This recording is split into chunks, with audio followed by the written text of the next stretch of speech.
Dans cette vidéo, je te présente la timeline et les différentes fenêtres de Final Cut Pro en 5 minutes chrono. C'est parti.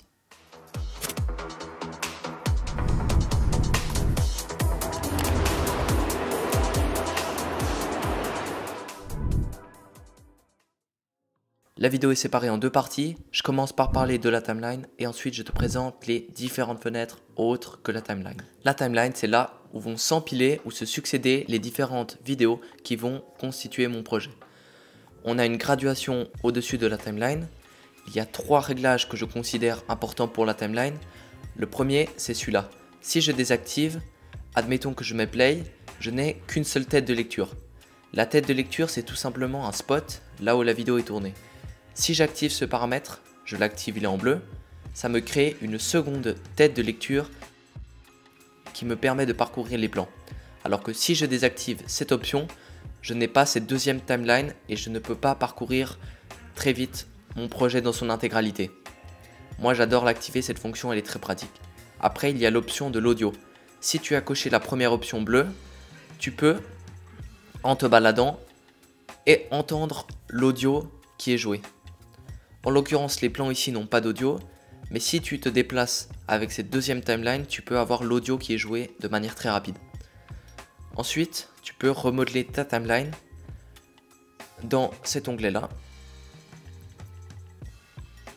Et donc, il y a différentes visualisations de tes plans. Tu peux n'avoir aucun affichage, avoir un peu d'audio, et tu peux n'avoir que de l'audio. Donc là, on n'a plus la visualisation des plans, et on n'aurait que les vaguelettes d'audio qui apparaissent. Donc joue avec et puis regarde vraiment ce qui te plaît le plus. Ensuite, pour remodeler la timeline, tu peux utiliser les curseurs qui vont te permettre d'agrandir selon l'axe horizontal ou vertical.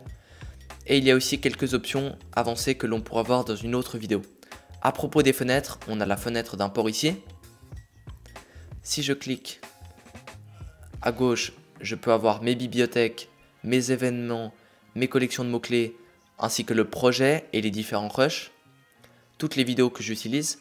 Si j'appuie au milieu, je peux avoir photo, musique, Apple TV, effets sonores. Donc ça c'est super, les effets sonores j'en parlerai dans la vidéo sur l'audio. Final Cut Pro crée une bibliothèque libre d'accès où il y a plein d'effets sonores qui peuvent être pris. Et après, si je vais dans le dernier onglet, j'ai tous les titres et transitions dont je peux me servir pour mon projet. Après j'ai la fenêtre d'affichage où on va voir le film au fur et à mesure qu'il se construit. À droite, j'ai les réglages de la vidéo, tout ce qui concerne le recadrage, la distorsion, la stabilisation, l'onglet des couleurs,